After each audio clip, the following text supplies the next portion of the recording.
India. It's 9:30 p.m. in Washington, D.C., as the U.S. Capitol, certainly, and the whole country are preparing for the 47th American president. So votes are still being counted. The US will make history no matter how this works out. It could either re-elect a US president a term after he lost, what's called non-consecutive terms, or elect its first ever woman president. So the question everyone really is asking, will it be Trump, will it be Harris, or will we see a period of uncertainty without a clear winner? Making sense of the moment will be our team at The Hindu. There's Varghese George in Washington, D.C. He's the author of Open Embrace, India-US Ties in a Divided World. He actually updated that once Biden won, and we wonder how he's going to update or come out with a new version after this election. Also with us is the Hindu's US correspondent, Sriram Lakshman. He's also in Washington, D.C., and he's going to be giving us some of the action on the ground as well. Joining us later will be Dr. Srinivasan Ramani. He's in Chennai. He's looking over all the data. And of course, all these are very famous bylines at the Hindu. You've been following them. So now we can get their, in-depth analysis as well as their first thoughts. But first, let me just tell you where the polls are right now. And all media organizations normally follow the Associated Press. So we will look at the AP website in just a bit, if we could pull that up. An estimated 160 million people were to have voted on Tuesday. Remember, about half of the early votes of about 82 million had already come in before voting day. They'd already decided. Of course, the total number is 244 million eligible voters. About 66 to 70% normally vote. Even so, you can look at those big numbers, but the winner is really going to be decided by a handful of swing states, because really of the US's peculiar system of electoral votes that are apportioned differently to different states. And we can talk about that a little later. But let me just give you the top highlights of the vote so far. According to AP, the numbers we're looking at is 178 electoral votes for Trump. And Kamala Harris, the Democrat contender, is at 99. How does that break up? Trump has already taken the states which were expected, perhaps, red leading states of Florida, Ohio. What is interesting is he is leading in Minnesota. This is where Tim Walz is the governor. Of course, early votes coming in from there yet. There's also Wisconsin that at one point may have been thought going blue, but again, very early voters there. Virginia is also bad news for Kamala Harris. What we're looking at is it is also with about 57% of the votes in is leaning to Trump, but it's still 50,000 votes difference between the two of them. Let's turn to the Harris campaign and to the Democrats. Harris has maintained what the northeastern blue states. So if you see a blue in the northeastern corner of the US, states like New York, Massachusetts, Vermont, New Hampshire. She's also ahead for the moment that we're seeing in Michigan, as well as Illinois and Iowa. So we're looking right now at more or less states going along expected lines, or it being too early right now in the vote count in the next few hours. And remember, America has several time zones, 5 time zones in all, and then 3 hours between them. So in the next few hours, we will have the polls closing across the US. Many of those states will be called very quickly. The voting happens very quickly there. There are many states which could take days, and that could mean that we don't even have a winner declared today. So let's go over to the experts, to Varghese George as well as Sriram Lakshman. They're in Washington. Varghese, just to begin with, any surprises you're seeing so far? Well, I think on expected lines, the contest remains really tight. As we know, some of these key swing states, as they're called, they are actually showing what the poll states have predicted, what our ground reporting has suggested, that it is very close. But at the same time, two significant factors are notable, which is that in Georgia and in North Carolina, which are considered to be two very critical swing states for either both candidates, actually. I think Trump appears to have a credible lead there. And Virginia, which also includes suburbs of Washington, D.C., is supposed to be, it's considered to be a democratic stronghold, and it has been so. In the last election, 2020, President Biden carried that state with a 10-point lead. Trump has a very narrow lead in Virginia right now. That is something notable. I mean, I don't think it's not necessary that that lead will hold until the end. It is possible that it will flip. Everything else actually appears to be as expected, as predicted, and as anticipated. So, as you said in the opening remarks, I think this is going to be a long night in Washington D.C. Because these results will take some time before it becomes clear and a clear winner emerges. We're looking at the state right to the south, where, of course, there's a huge Indian American population as well, Florida. Explain this to us. In the early days, pre 2000s, of course, it was always considered a more blue leaning state. It has a large Hispanic population. When we look at the way Florida has voted expectedly for Republicans, for Trump, are there any surprises in the fact that it is a large immigrant population there, and yet and they go red? See, that's a very notable flaw in the analysis of Trump movement from 2016 onwards.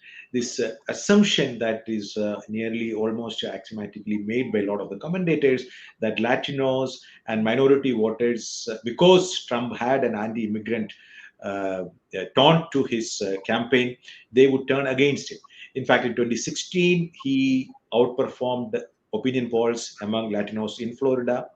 In 2020, he did, and in this year, it was much more notable. I think American mainstream media actually come around to note that the Trump support among minority voters, African Americans, Latinos, and including Indian Americans and Muslims even, is more than what most of the commentaries earlier suggested, and even opinion polls used to suggest. In that sense, what happened in Florida is not really surprising, but it is actually should open new ways of looking at the popularity of Trump. Whether he loses or he wins, what sustains his popularity will have to be studied with a fresh perspective, considering the inroad that he's made into newer and newer minority groups within the United States, including Florida. Okay. Varghese, I know nobody should be held to their tweets, but you had a tweet yesterday sticking your neck out and saying if you were asked to make a choice, you would say Trump is ahead. What do you think has given him that edge, in your opinion? Well, I think I said, first of all, I did qualify saying that, okay, it is too close. I mean, in all my election reporting experience, both in India and the United States, this is one election which I dread to predict. So therefore, I was very careful not actually predicting. But if I was forced to take a bet, I said I would bet on Trump. That is only There's only one reason for doing that thing, which is that I could see more minority voters breaking from Democratic Party for Trump in this election compared to 2016. Now, if that were to hold true, now regardless of again he winning or not, the fact that he has managed to gain some acceptance among the constituencies that are considered to be hostile, or he being considered as hostile to those constituencies, that is something which is notable and remarkable. Now, uh, why those people are doing it, we have explained it in some of the reporting that we did, which is primarily Democrats are facing a struggling to hold on to their multicultural, multi-ethnic social coalition, because for multiple reasons, uh, various individual constituents have in their own grievances vis-a-vis Democrats. Democrats also have what we call in India the incumbency factor, because Kamala Harris and Biden administration is on the defensive on the war in Gaza, and a whole range of issues that they are on the defensive. So I think it may not be an exactly positive vote for Trump, but I think as a negative a vote against Democrats may have helped Trump among some of these minority All groups. right. I do want to bring in Sriram Lakshman, who's really been on the ground and been reporting from there all this time. Sriram, in so many ways, this has been a new low, and we thought we couldn't plumb new depths when it came to campaign rhetoric. But just the last couple of weeks, and the idea that Biden would refer to Trump supporters as garbage, harkens back to Hillary Clinton's calling them, was it the despicables at one point? The deplorables at one point. We saw J.D. Vance calling Kamala Harris trash and saying we're going to take the trash out. So it really did plumb new depths in terms of the kind of language we saw. What for you set this election apart when you were talking to people? Well, I think one is the rhetoric, and I don't think it's been equally bad on both sides, and things have plumbed new depths, as you said, especially in recent days. So that's been one thing. Second, I think the country is also very polarized. Really, two worlds over here. If you're moving in one half of those two worlds, you will expect Kamala Harris to win. If you're moving in another half, there's kind of two disconnected realities. You're probably going to think Trump is going to win, and it's not a surprise at all that the candidates are running neck and neck. I think also Trump has completely taken over the Republican Party, and that is another thing that's evident over the last few elections. It's just solidified, and I think there's also a sense of people have memories of what happened the first time, and I think there's great apprehension for those who don't want Trump to return. That's a sense I'm picking up. But the rhetoric has become really bad, and as you know, there were already issues in 2016 and 2020, and I think things have become worse. It's also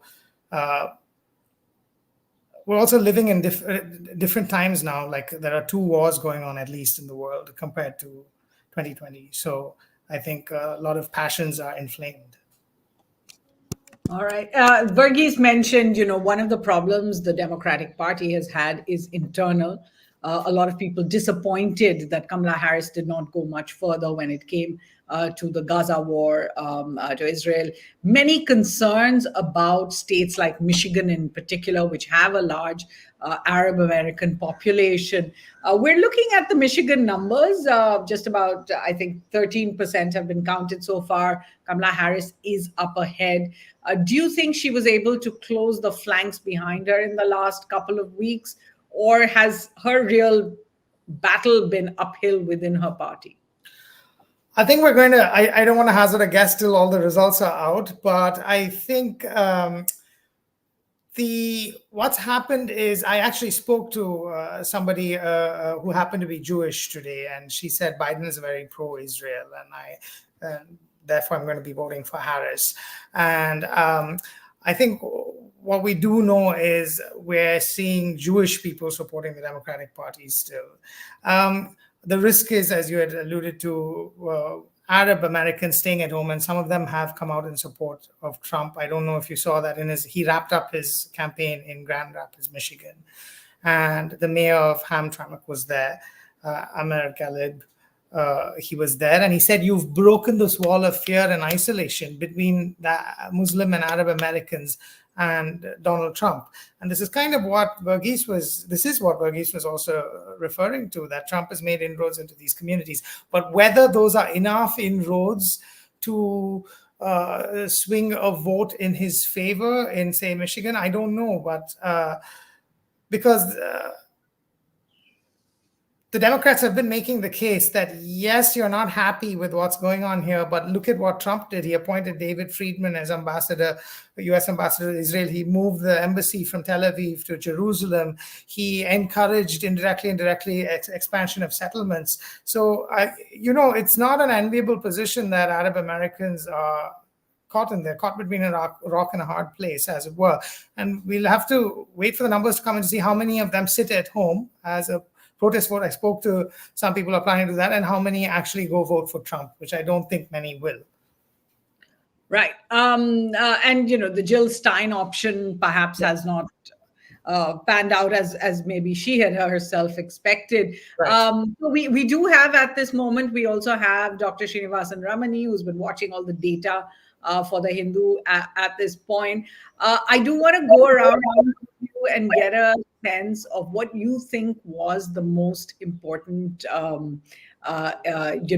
issue. Of course, we all know economy, and this idea that the US had what was called a vibe session, that even though compared to the rest of the world, actually the Biden administration seemed to have delivered quite a lot of good numbers. There was a feeling around of a recession, a vibe session in that sense. Varghese, do you want to have a go at what you thought was the really big issue? Was it economy? Was it immigration, border security? Was it the abortion rights campaigns? Many saying, that was the factor in 2022. It could be a factor now. Where do you think, Varghese, most people voted? Well, I think economy remains an issue. I think there is hardly any election when economy is not an issue. So I think both the candidates were trying to frame this election on more emotive issues, in my opinion. While they did actually, both all of them spoke about economy. Kamala Harris did acknowledge the fact that a renewed new hope, etc., for a new generation, looking ahead and not going back, etc. So she spoke about that. Trump, of course, did drive home this point of economic hardship. That is again something, it appears, it sounds different to different constituents. A lot of Democrats would not accept that fact that there is an economic distress in this country because they live in, Sriram was referring to, in a different world, which many of the Trump supporters are quite unfamiliar with. So I would say this is my, again, not going at the poll numbers. All of the universities suggest economy as number one issue. But I think this marginal small group swinging against Democratic Party, if that holds to be true, I think is immigration. Immigration, because Trump campaign and Vance particularly, they were reasonably successful in linking all your issues, including economic distress, to immigration and particularly illegal immigration. So these issues may have been processed in connection with the other, rather than isolated individual components. So somebody who is facing an economic distress is being told that the cause of your distress is not only that they mismanage the economy, but it is also because they were letting in far too many undocumented people into the United States. Okay. Srini, do you want to have a go? Because we're going to come to you in just a short while to look at all those data points that you've been bringing to our readers. But do you want to have a quick go at where you think the big issue was for the American voter? Yeah, I looked at the NYT Siena polls, one of the more reputed pollsters, and their national polls were very clear.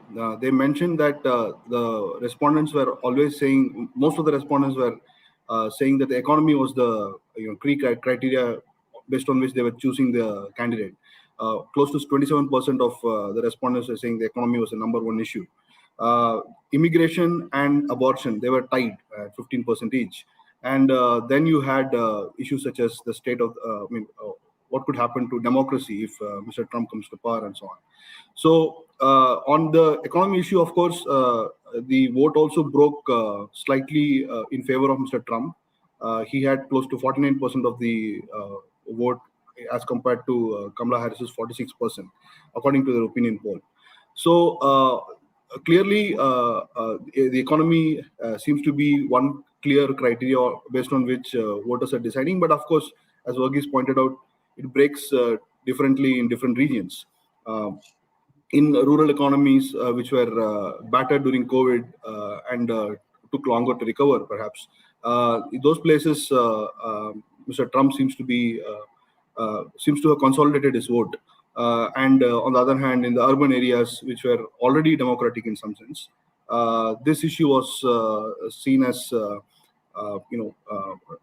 not that bad when it came to judging the Biden administration, and therefore Ms.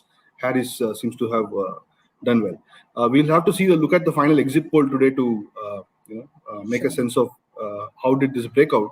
But looking at the the results that have come so far, it seems that some of these polls, such as NYT Siena or Emerson and Atlas Intel and so on, they've got the elections pretty close, except for states like Florida and Virginia, which have voted for Trump in greater numbers than expected.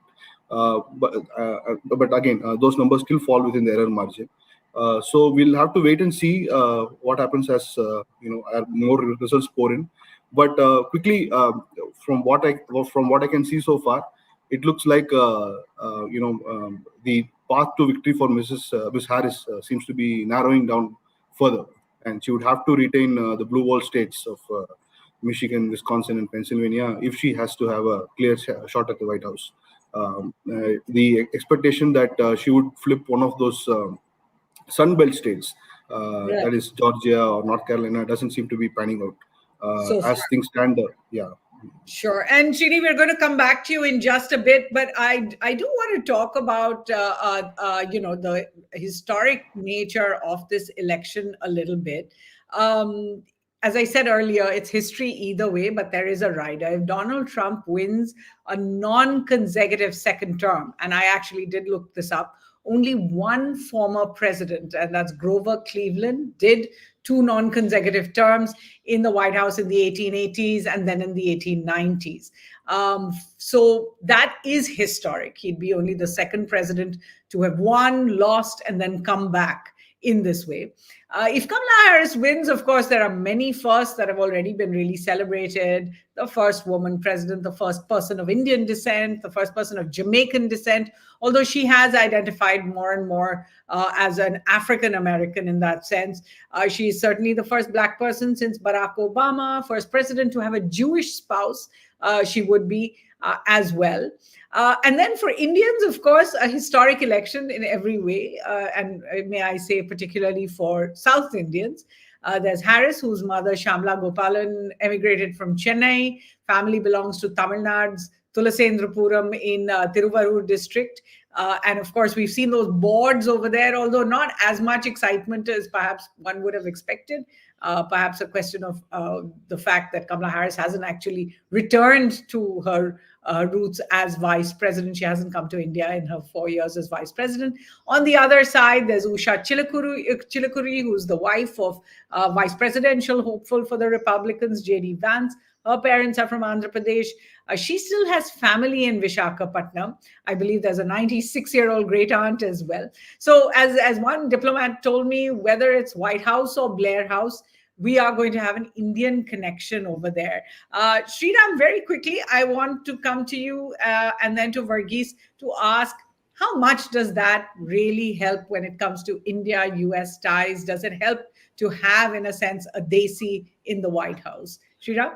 I think it would help to some extent. It would be it would help if they can leverage that heritage in their personal rapport. If they're not leveraging that, if there's no connect between that heritage and the personal rapport, then it's unlikely to help very significantly. And that's yet to be seen. How I haven't seen any special rapport between, say, Kamala Harris and Narendra Modi. I've seen them up close together during the Quad Summit a few years ago, for example. But then, at that time, she was the vice president, and things might be quite different if she's president. And Biden and Modi had built a relationship together, and, Biden and Trump seem to have hit it off from the beginning. So in conversations I've had with officials here, past and present, they've suggested that obviously when these people get together and talk, if they're really getting along, they set the mood for the ministers, the bureaucrats to then go ahead, hammer out an agenda and so forth. They can set the ceiling of their ambitions. And in that sense, it helps. But if there's no connect between, say, Usha Vance's heritage or Kamala Harris's heritage and, say, an Indian leader, that's not going to flow through. Sure. Varghese, do you want to weigh in? Because we've also seen in the UK, Rishi Sunak, actually great rapport. He really pitched to his Indian heritage in a sense. And yet, many say India-UK ties didn't necessarily prosper in his time. So how much do you think that Desi factor makes a difference to the bilateral relationship? Well, I think we have to be extremely careful about analyzing that factor because people of Indian origin are coming to occupy prominent political positions across the Western world, whether it's Australia, New Zealand, Canada, UK, United States. Many of these countries do have now prominent Indian players. So I think to count on them to develop any special rapport between India and those countries, I think is trying to place an extra burden on them, and it's an unrealistic expectation, I would say. But what does happen, and what is we can see that happen, is that because of the demographic factors, a lot of these countries do have their replacement population or their population dynamism is maintained by immigration, and those new citizens of these countries, the significant proportion of those new citizenry is from India. So that is a soft power that India will continue to expand in the coming decade and their century, as fertility rates in all Western countries stagnate or dip, and they will need the young working population, which will come from Asian countries, and from most of that will be from India. A second point we will have to note in this context and generally is that this theory about diversification of Western societies in terms of ethnic composition, leading to a decline of conservative politics in those countries, has been a kind of common sense until Trump came on the scene. But when we look at the recent emerging trends, while you have Kamala Harris as a first Indian origin candidate for the top executive post in the United States, some other figures are from the right of the center, whether it is Rishi Sunak, even in the Republican Party, Vivek Ramaswamy, who has emerged as a kind of leading figure. Now, if you, between Rishi Sunak and Vivek Ramaswamy, you see a very interesting phenomenon of an Indian origin person trying to redefine nationhood for United Kingdom and United States. So it is not a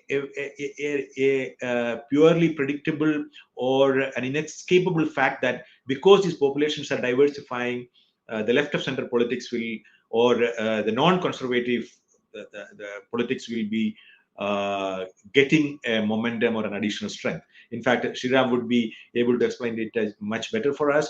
The British Conservative Party has now got another migrant, first generation migrant, if I'm not mistaken, of Nigerian origin as its leader now. So as you see significant changes in the composition of the population of Western countries, and Indians contributing to a significant proportion of that thing, politics is changing in all these countries. But for us to sort of expect any significant impact favorably for in India's relationship, bilateral ties with these countries, I think will be, as I said, trying to be a little too optimistic on that count. Sriram, I did read with interest your piece on the factor of gender in this election, the idea that American women could shift this election. If the Republican supporters who are women come out and vote for Kamala Harris, or Kamala Harris's own women supporters sit down and don't vote, this election could go either way. It's also interesting how Kamala Harris stacked up in terms of young women versus young men. Give us a sense of how important gender was in the election. I think gender is very important in this election. As you know, women's rights, reproductive rights in general, abortion rights specifically are on the ballot. They're literally on the ballot, by the way, Suhasini, in 10 states. 10 states in are New voting. York, I think they voted to protect abortion rights. Yes, and in 7 states already, which had them, all 7 states voted, except Florida. Florida bucked that trend, but 7 states voted to protect them already before. And today, 10 states, they're on the ballot literally, but they're also on the presidential ballot, because that's been one of the issues that Kamala Harris and the Democrats, and also Trump in his own way, have been taking to voters. So gender is extremely important. It's not just reproductive rights, which are literally on the ballot, but also Trump and his team have been accused. You know, he's had a complicated, controversial relationship with his views on women, how he's talked about women previously, which we need to get into in detail here, but that's carried forth. into this election in many respects. He's used words like meltdown, low IQ individual, doesn't know what she's doing, and talk that way about Kamala Harris. And at his rally, sometimes you have songs playing. It's a man's world, and he's really appealing to that. He went to a barber shop where there was his fathers and sons sitting there, and he's doing very well amongst, it says a lot about men also. He's doing very well amongst men relative to Kamala Harris. He's doing better. The gap is even larger when you look at young men. So young men are supporting Trump much more than they are supporting Kamala Harris. Men in general are supporting Trump more than Kamala Harris. The reverse is true for women. Women of all ages are supporting Harris over Trump. Younger women are supporting Gen Z. The split is much higher. Women much more for Harris than for Donald Trump. And you have this question of secret Trump voters, right? In 2016, the question remains open this time. Are secret Kamala Harris voters going to be conservative women and who are not going to be talking about it publicly? In fact, the Democratic Party, Michelle Obama specifically, is made a directly address these women. And she said, remember, if you're living in a household, she said this in Kalamazoo, Michigan about 10 days ago, if you're living in a household where you feel your values and opinions are not respected or supported, always remember your vote is still private. So literally they're appealing to those women. And by the end of the night, I think, or in another day or so, we'll know how that's played out. But gender certainly has a big role in this election, I would say. Sure. In fact, we do have now some questions coming in. And just remember, we are also going to come back in a few hours at about 3 p.m. So keep your questions coming in. And I have a number of questions from one a reader in particular, Jaideep Gadavi. He says, essentially, do you have anyone in the Democratic Party who will attach the kind of importance to the India-US relationship as President Biden did? So clearly, some questions about what a Kamala Harris presidency would mean in terms of the India-US relationship. He's also pointing out, really, that Biden, in his time, did not call the Pakistani Prime Minister. That's, of course, the previous Pakistani Prime Minister, Imran Khan. That relations were not that great. A quick answer, Sriram, do you think that Kamala Harris, were she to win this election, would she have the same kind of interest in an India relationship?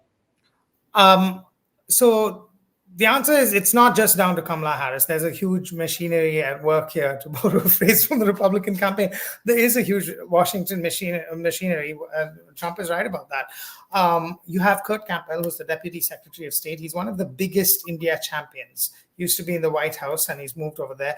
We'll have to see where Jake Sullivan goes if there is a Harris administration. So there are lots of India champions who, apart from the president, and so to some extent, yes, it will depend on Kamala Harris. But even if she's not initially as taken by the relationship, there's a momentum that Biden has set up with, say, the Initiative on Critical Emerging Technologies and the Quad, which Trump and Biden have set up, and so forth. So those structures have a momentum and an internal logic that will continue. So I think the India, and there's strong bipartisan support for the U.S.-India relationship in the U.S. Congress. So I do think it will continue to grow and stay strong.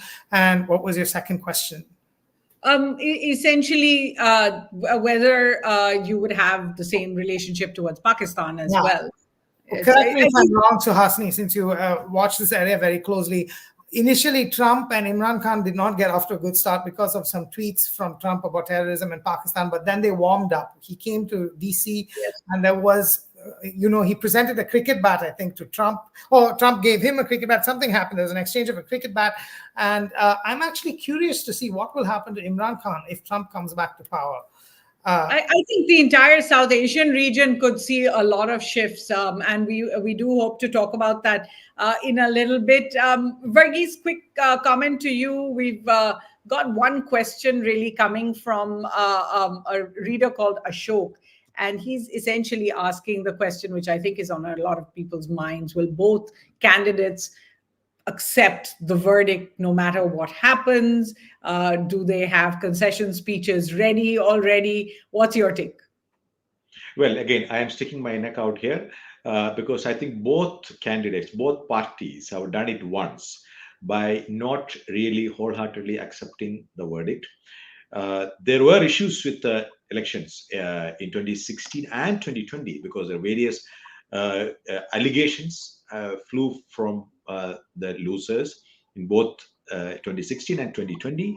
And I think this is my feeling that both sides now realize that the way they have tried to stretch the legitimacy of their opponent, who actually went on to win in 2016 and 2020. In the first instance, it was Trump the winner, and in 2020, it was Trump was the loser, and Democrats were the winners. I think there is a realization that if you continue on that path of questioning the integrity of the election, it is going to be it is actually damaging the credibility of the United States democracy in a very serious manner, and that realization is there.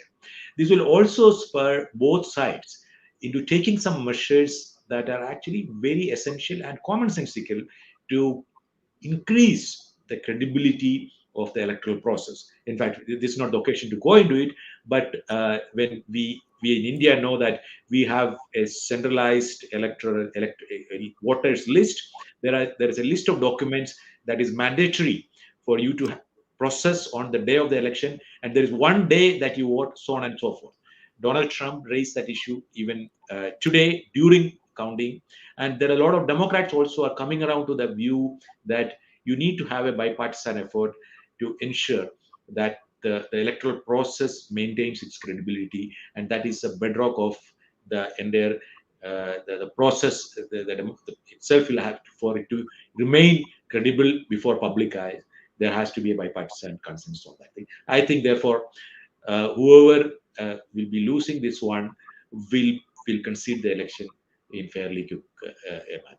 All right, but not until perhaps the last vote is counted. And I want to tell you all right now, there may be a real shift. And if that remains, you might actually be seeing the end, in a sense, of the of one big speculation, and that was over Pennsylvania. So all this morning we've been following Pennsylvania very closely. It represents a large chunk of the electoral vote. And what we had seen was Kamala Harris was ahead, but just a short while ago, we saw Trump taking a lead, moving ahead of her. Right now, it's by about 20,000 or so votes. It might be about the precinct that's being counted for the moment. I do want to go across to Dr. Ramani, to Srini, and get a sense of what we've been seeing up until this point when it came to the layout. Srini, of course, you have been focusing consistently on the swing states. How important is Pennsylvania? And then tell me about the other swing states. So the 7 swing states that were projected to have the closest contests were Georgia, North Carolina, in the south. In the west, it was Arizona and Nevada, and in the Midwest, it was Wisconsin, Michigan, and Pennsylvania. The idea was that if Miss Harris had to win, then she had two paths. One was getting one of those southern states, either Georgia or North Carolina, and affording to lose Pennsylvania, and picking Nevada, or winning the 3 Midwest states, that is Wisconsin, Michigan, and Pennsylvania. But as things stand, I'm looking at the numbers right now. In Georgia, close to 84% of the votes have been counted, and Mr. Trump is 5 points ahead. And in North Carolina, close to 70%, again 5 points ahead. So that path that she expected to get one of these 2 states, doesn't seem to happen. So it boils down to the 3 Midwestern states, and all 3 are extremely close right now. Trump is very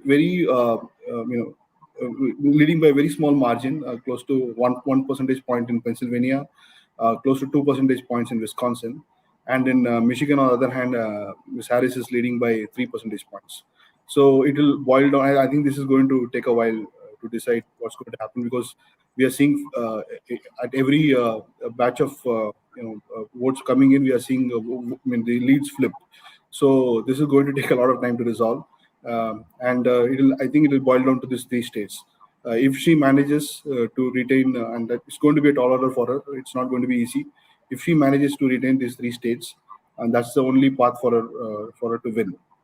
And one more thing I want to point out was the one poll. I mean that could have added ballast to the idea that women, including conservative women, were turning out to her. Was this Ann Selzer poll in Iowa, which was a major outlier. That poll in what was considered a safe Republican state suggested that Ms. Harris could trump. Could win over Mr. Trump by 3 percentage points, 47-44. And if that had happened, then this election would have definitely, pointed towards a clear victory for Ms. Harris.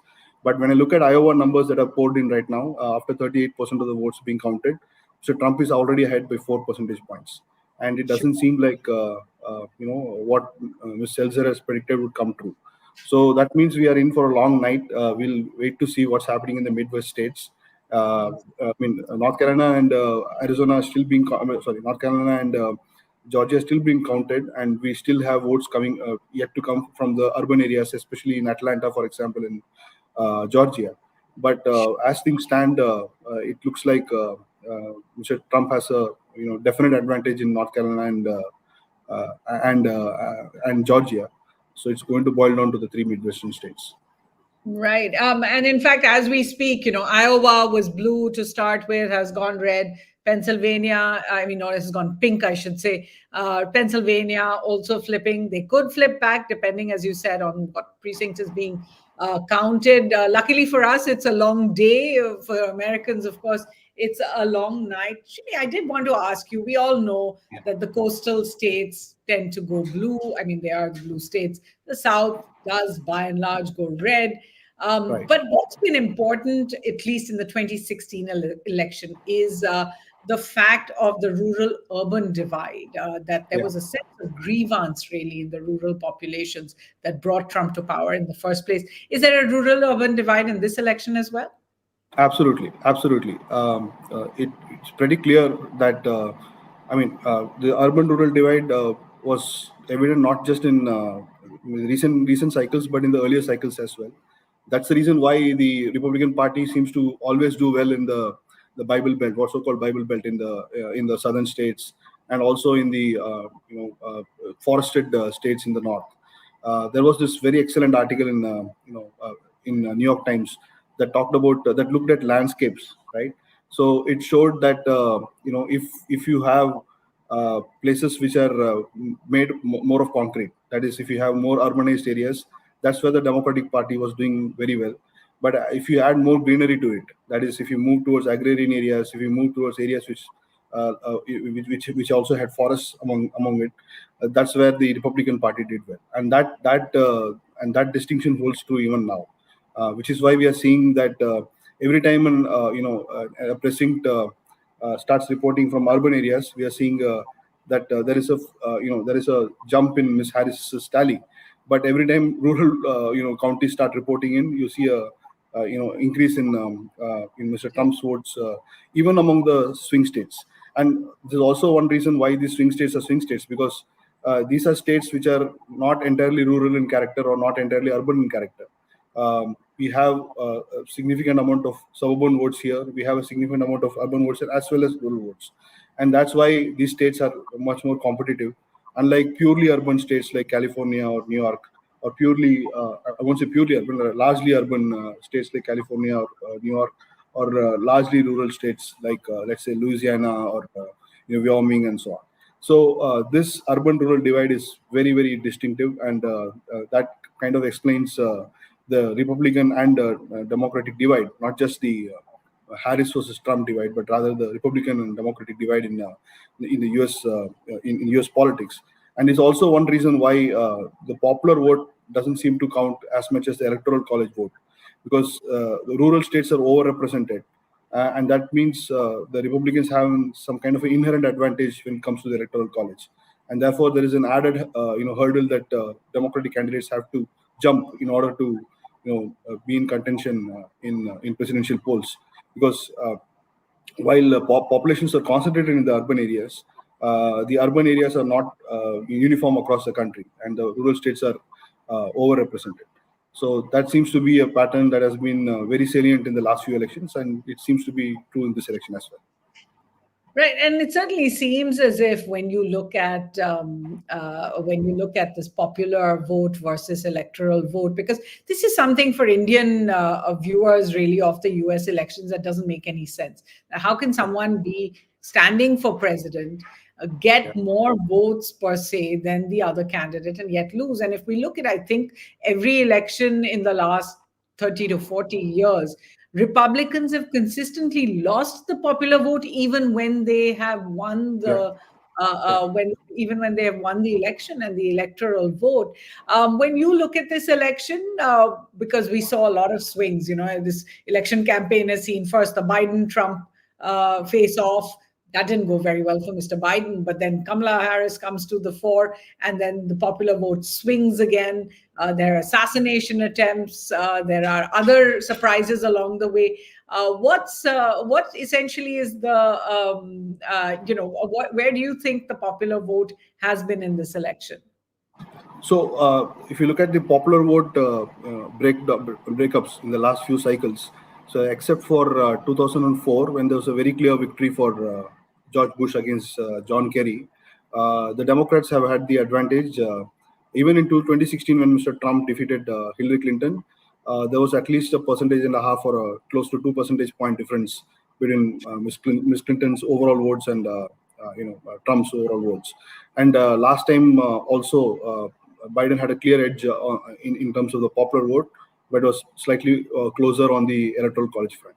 But that said, this year, because Florida has broken really well for Trump, he has a 13 percentage point lead, and Florida is a relatively populous state. It also provides 40 electoral votes, and that's the reason why early trends are showing that the lead that Kamala Harris expected in the popular popular vote front won't be as much as you saw during the previous cycle, that is the 2020 elections. But that said, we'll see when California votes are in, and those will be a huge chunk of votes, and that will slowly start lifting Kamala Harris's popular vote tally. So as things stand, if you look at what pollsters are saying and look at what early trends are saying, this is still a chance that she might pip Trump on the popular vote count. But it seems that unless she wins all the three Midwestern states, I'm just repeating that point. It will be very difficult for her to win the electoral college. And that again, I'm repeating the same thing in essence, that there is an inherent advantage that the Republicans have with respect to the electoral college, because the United States, after all, is a union of states, and therefore, even states with very small populations matter. You need to carry those states in order to carry the electoral college. So, in a way, the urban voter in California has less of an influence than, say, a rural voter in somewhere in one of those swing states. Yeah. Absolutely. And what many of us don't realize is actually even the election commission. There is no central election commission in the US. There's no federal election commission. Every state has its own. And that's why you see some of these legal complications with any election result taking its time. Srini, we're going to come back to you, of course. Can I make one point, Suhasini? Unrelated to the United States. The election commission in India comes under a lot of criticism for, some valid reasons, some not. But one thing we have to appreciate our electoral process is that the election commission, because it is centralized, the data is provided in a centralized manner, and it's easy for journalists to pass the data, download the data, and present the data in different ways. But in the United States, the electoral data is presented by AP reporters, right? There is no centralized election commission. You have to get this data from individual states. And it's virtually impossible for someone like a non-profit or let's say someone who's an election junkie and wants to get this data out on his or her own.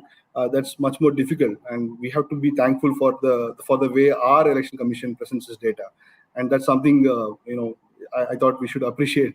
Being in India. All right. No, so certainly, and every system has its flaws and its advantages. So thanks a lot, Srini. I want to bring back now Varghese George, Sriram, Lakshman. They're there in Washington, watching every bit of the changes that we've been talking about on the electoral map. Varghese, can I come to you very quickly? Surprise on the flipping of Pennsylvania, or it's early times yet?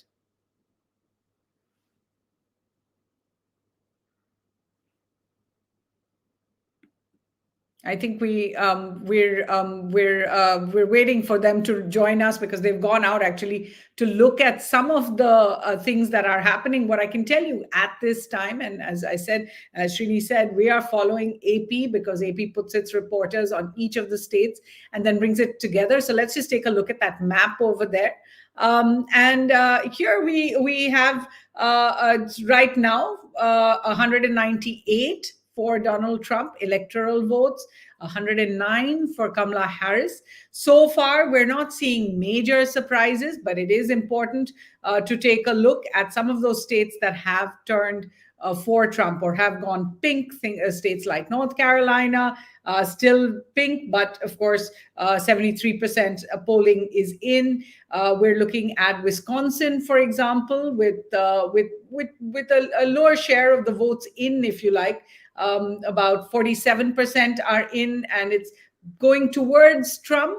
That's part of the Midwestern states that at one point had thought could go blue to Kamala Harris. Minnesota, big disappointment will be for Governor Walz of Minnesota if his state actually tends towards the Republicans, as it is doing right now. I believe we can go back to Varghese now. Varghese, give us a quick sense of where the surprises are. Well, I think it is too early to talk about any surprise at all at the moment. The contest remains very tight, as everybody has predicted and all polls have indicated. But yes, one could actually think in terms of a slight Trump edge in some of these key swing states. As we were mentioning, Pennsylvania, Trump has a lead now.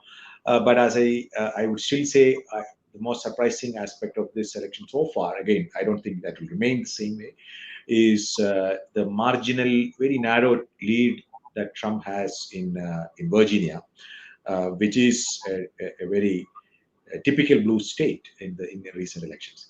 So I think before we talk about any surprises or any sustainable political message from this election, I think it is too early in the coming to talk about that. No, and certainly what's interesting is, earlier Srini was talking about the rural-urban divide. And if you're looking closer at the ballots counted in Pennsylvania, when Philadelphia went blue, we saw already Mr. Trump raise a red flag and say, there's something going on.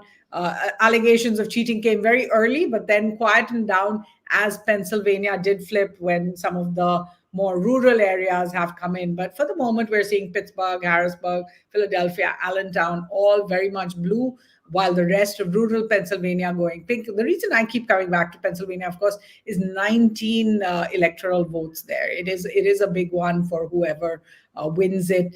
Sriram is back with us as well. Sriram, do we have time to talk just a little bit about what the major Senate and House races we're following right now are? I saw some early wins.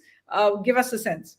So basically, as far as the Senate goes, I think we're expecting the Republicans to take the Senate, and we're expecting the House to go to the Democrats. That's what we're expecting right now. And I think West Virginia is one case where Joe Manchin, who used to be a Democrat and then became an independent, the Republicans have won that seat. That's one of the seats that's coming in. I'm still taking a look at some of the others, Suhasini, and I can get back to you on that soon. Certainly. Varghese, what should Indian viewers watching from here really be taking away when it comes to the Senate races? Are there any particular ones? We've seen a large amount of Indian American candidates, and we had a question in a little earlier from I think there was Venkat Raghavan, who said, "Tell us a little bit about the Americans of Indian origin who are competing in the House of Representatives, as well as, of course, both houses. Are there ones that we should be watching closely?" Well, I think that is not a question that I've not been following very closely, but there are new entrants in that field, particularly in congressional races, including in Virginia. But I've not, to tell you frankly, I've not followed that very But clearly. it's certainly, I think it is a given. The flip side of that is a question we got from Rupinder Kaur, who said, "What would be the impact on Indian immigrants if Trump wins?" And I think that is something we are seeing a lot of concern over here over what could happen in terms of immigration paths, H-1B visas. And we're talking about legal immigration. The illegal immigration, I think it's clear that both sides would be very tough on. Well, I think yes, that is one aspect. Illegal immigration, both will be tough on. Uh, I mean, going by what happened in 2020, even on H-1B visa processing and other things, there were issues that cropped up during the Trump presidency, the first presidency. So it is reasonable to expect that there will be some slowing down of all that thing. But when we are discussing that, there is also a point to be noted. I have no particular data to cite on this one. When the Indians who are here on H-1B visa and other things, they have been speaking about, including during the Biden presidency, delay in processing, etc., for H-1B visa renewal, which they were linking with no particular proof. I would say, because of the resources which are available to them to process these things, the Citizenship and Immigration Services is going into diverting into dealing with undocumented immigrants. So that is one reason why a lot of Indian, at least some, I mean, the surveys suggest that there is a 9-point spike in support. Sriram had written about it, according to the Carnegie study, the rise in Trump's popularity among Indian Americans. So I expect if Trump comes to power, I am sure there will be more questions about how H-1B visa regime runs, including in the previous presidency. Also, there were discussion about raising the minimum salary that should be offered, the process of selection for H-1B visas, the process of renewal, so on and so forth. That is one aspect of it. But at the same time, uh, Trump has repeatedly said that he stands for legal, documented, proper migration. Today, also after casting his vote, one of the things that he mentioned was that we want to welcome a lot more people into this country, but they have to go through that process, etc. In fact, during this campaign, he said that he would actually favor a green card for any foreigner who is finished a master's in a United States US university. There's no point, no reason why they should be going back after studying and completing graduating from a US university. So these are things that he's thrown into this mix of questions and debating points here. So what will come of it? You really do not know. But I think there is a fundamental structural issue there. This is a country that needs a constant supply of foreign talent that is entering into this country, that is very essential and ingredient for keeping this economy running, and the innovation ecosystem in this country flourishing. All that is linked to a constant intake of new talent, and Indians actually do make up a significant proportion of that thing. So I think I don't foresee any radical change. And it calls itself a nation of immigrants, but you can see that these were the issues which the candidates were on the back foot about. So Kamala Harris made a big point of sounding much tougher on immigration, on border controls, whereas Donald Trump, who was on the back foot on abortion rights, it was a big issue in the 2022 midterm polls, actually walked back comments about a national ban, for example, and that famous comment he made that I will protect women whether they like it or not. Sriram, I want to get a word in from you, but first I do want to ask, because this is just curious Indian asking, District of Columbia, where you are, counts only for 3 electoral votes, but it goes massively Democrat. 92% 6% of the vote for Harris. I mean, it's every time, of course. What explains that? That the capital city itself does not. I mean, it has hardly any Republican voters. There's a high proportion of African Americans in Washington D.C. and that is traditionally Democrat voters. Yes, absolutely, especially women. I mean, as Varghese has also pointed out, and I discussed earlier, we're seeing some swing towards Republicans amongst African American men. But we'll have to see how that works out in hindsight. But that's what contributes. It's a very diverse population in DC that contributes to. And don't forget that DC is also sandwiched between states that are traditionally Democratic or have been recently, Virginia and Maryland. So those are the surrounds that are also Democratic that DC finds itself. So, Sriram, I want to bring both of you back on this.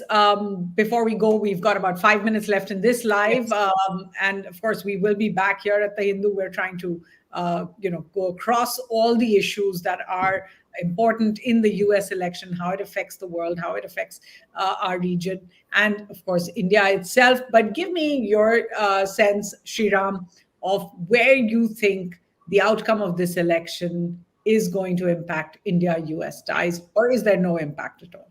I'm glad you asked me that question because I thought you were going to ask me who's going to win. And I was not hazarding a guess right now. Still early to make that call.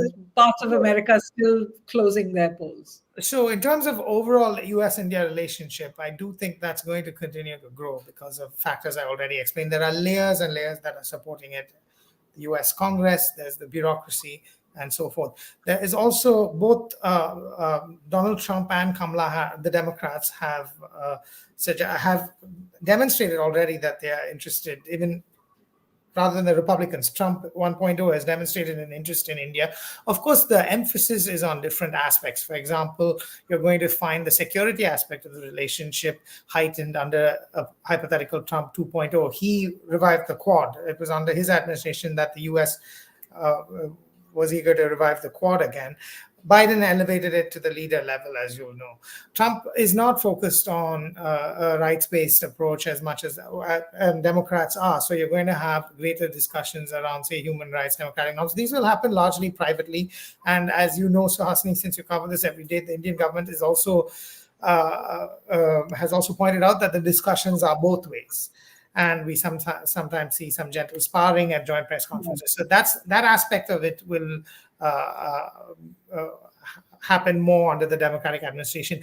I think, as I mentioned earlier, there will be a stronger transactional aspect under Trump. He's looking for trade deals. Democrats stepped back from making trade deals. They had this Indo-Pacific Economic Forum. India didn't sign on to the trade pillar. Quite honestly, I'm not quite sure how much IPEF achieved, actually. Trump has said he's getting rid of it.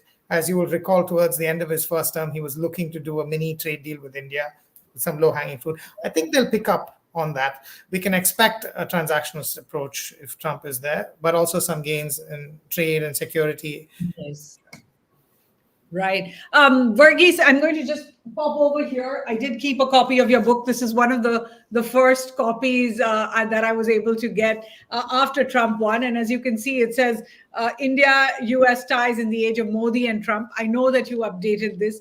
You have a copy now with the Biden-Modi embrace as well. If Trump were to win and this version of the picture comes back into focus, give me a sense of where you think India-US ties are going to go. I know that the popular conception is that Trump has been better for India, but of course, he was also the president who took away India's GSP status for exporters. He's the president who harangued India consistently for tariffs as well, and would wake up in the morning and tweet about private conversations with Prime Minister Modi on China, on Pakistan, and all the rest.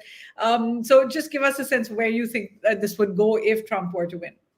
Well, I think what Trump did by his 2016 campaign is that he could successfully alter the US strategy on many aspects. Though Biden actually came to power with the promise, or at least with the projection of reversing what his predecessor Trump had done in terms of foreign policy, protectionism, trade, tariff, etc., etc. That was only an exaggerated sense of self and also for political purpose. So on the question of China, for example, there is a new consensus, a bipartisanship in the United States that China is an adversary. On the question of Russia, for example, there is a divergence. Democrats think that okay, Russia is an adversary that they have to constantly fight against, whereas Trump has a very clear stated policy that Russia is a potential ally, particularly in the context in which he views China. So in all that context, I would say, particularly on Trump's repeated insistence on China being the real rival of the US, and because of China, the necessity or the desirability of improving ties with Russia is one singular aspect which I think will qualitatively be better for India compared to democratic regime. And we expect to see a lot of that pressure then be lifted. Of course, if it is Kamala Harris who wins, we know pretty much what the trajectory of that foreign policy is going to be. I'd like to thank all our guests. Dr. Srinivasan, Ramani was on earlier, Sriram, Lakshman, they're in DC, as well as Varghese George. We'll keep coming back to you.